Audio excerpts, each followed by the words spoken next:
Right, now these pieces are all from quite an epic sequence that I'm working on called The History of This House in 50 Objects. And what's it about? Well, some of you will have heard bits of it here before, but what it's about is basically what it means to live in a shared space, to share your space, to have a space that's part artistic community, part inadvertent foster home, part gypsy camp. And it deals with questions such as, what would happen, right, if you went down to the canal and said to that bloke camping down by the canal, "Hi, do you need somewhere to live? I've got a spare room." And, we did that, didn't we? Yeah. So, sharing this with you. Right, this is Stuart's photo album. This is the first piece, and then the second piece is in 7 parts, so I'll just do the first 2 of that, but this is one of the slightly longer pieces. Stuart's photo album. Then there is Stuart's photo album. Oh, of course, there were lots of other things of his. For a start, there were the endless old video cameras held together with sellotape from the local college, which he meant to sell on eBay. Come on. Then there were the things, some dodgy things that she found. No comment. I can't tell whose they were. Then there was the stained duvet. There are dozens of duvets. Why does everybody leave their bedding wrapped around empty beer bottles and stuffed in a black plastic bin liner, tied around with a blue dressing gown cord, which was the giveaway? And his notes and stuff from college, and his gear, including boots from the walking pilgrimage to Spain, a coin from Lithuania, and a map of Venice. But it's the photo album I kept. Pictures of his girlfriend, his friends, his aura by some New Age therapist. It means something to have the photo album of someone who once told you that they loved you, loved both of you. Not out of anything over the top, romantic or fancy. I mean love because you tried to do your best by them, giving them space to stay when they were desperate for somewhere to live, not judged them, been concerned, tried to help, I suppose, idiots that we have been. Or maybe the thing that cut me up most wasn't the photo album. That was just the standard memento. Maybe it was the course notes from the Gold Challenging Seminar, his dream to write a graphic novel, and to know how unlikely that dream is to come to pass. Even though I haven't seen him now for 2 years and more, still it resonates with all the pity and the hollow despair of all unrealised goals or dreams.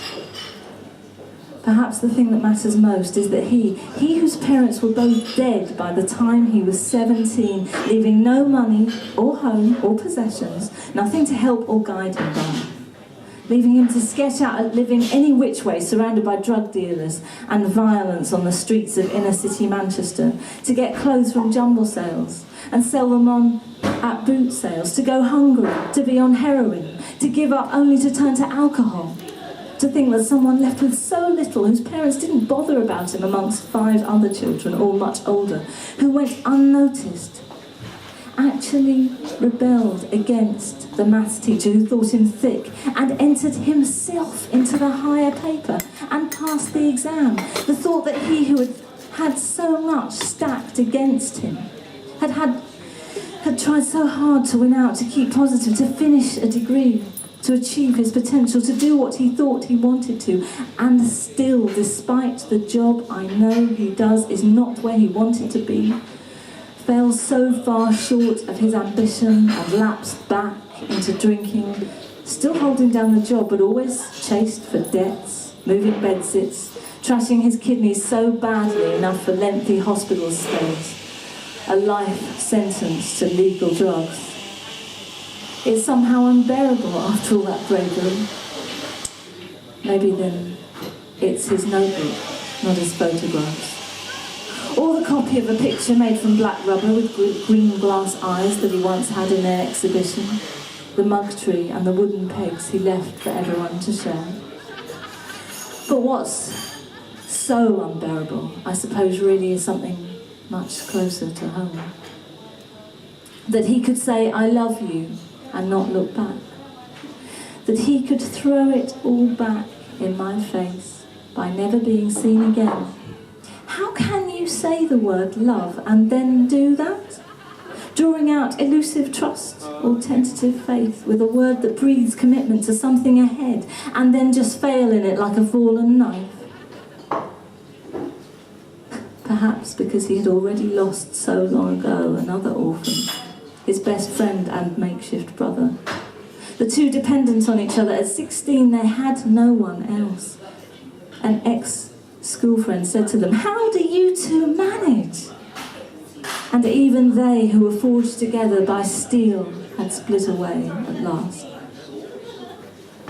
To hurt someone in that way and still be thought nice by everyone is to be capable of it by virtue of being incapable of believing you could hurt that much.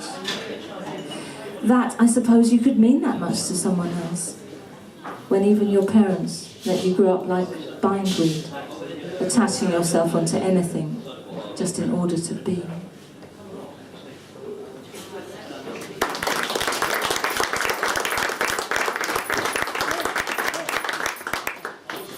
Thank you. And this is from a sequence called Lost Things, which is part of the history of this house in 50 objects, and it's in 8 parts, so I'm only going to read you the first 2 parts. And it's because people come round and they look at sort of the spare room full of stuff, or stuff piled on shelves, and they say, "Why don't you throw it away?" Because it belongs to all these other people. And this is my answer. And why do I keep the things that people have left here, not all of them even given to keep? Sometimes long after they should have gone to the tip or even been sold at a boot sale.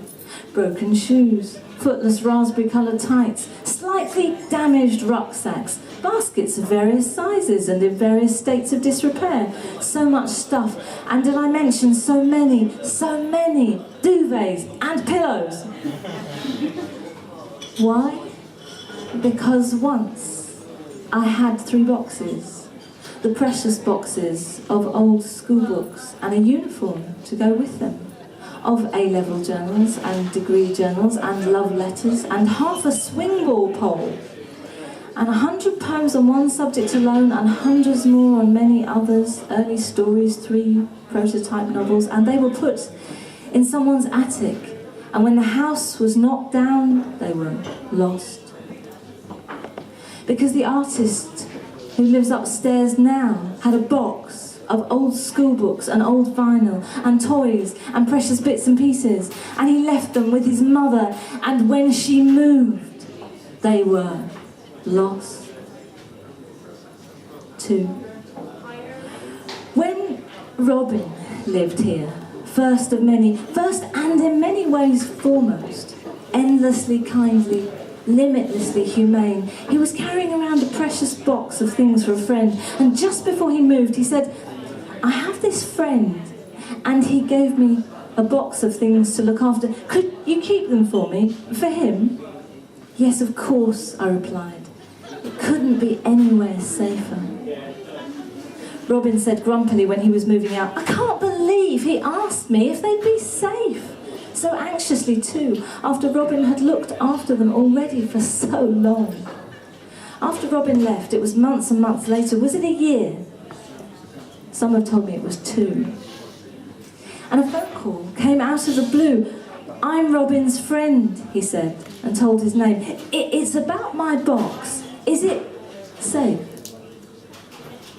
"Oh yes, of course. It's in the attic, quite safe." The relief in his voice was palpable. "Thank you. Can I come and collect it?" he asked. I was so glad and very nearly proud, stupidly to say, "Whenever you like." And at last the box was collected, long after the existence of the owner of the box had been in doubt.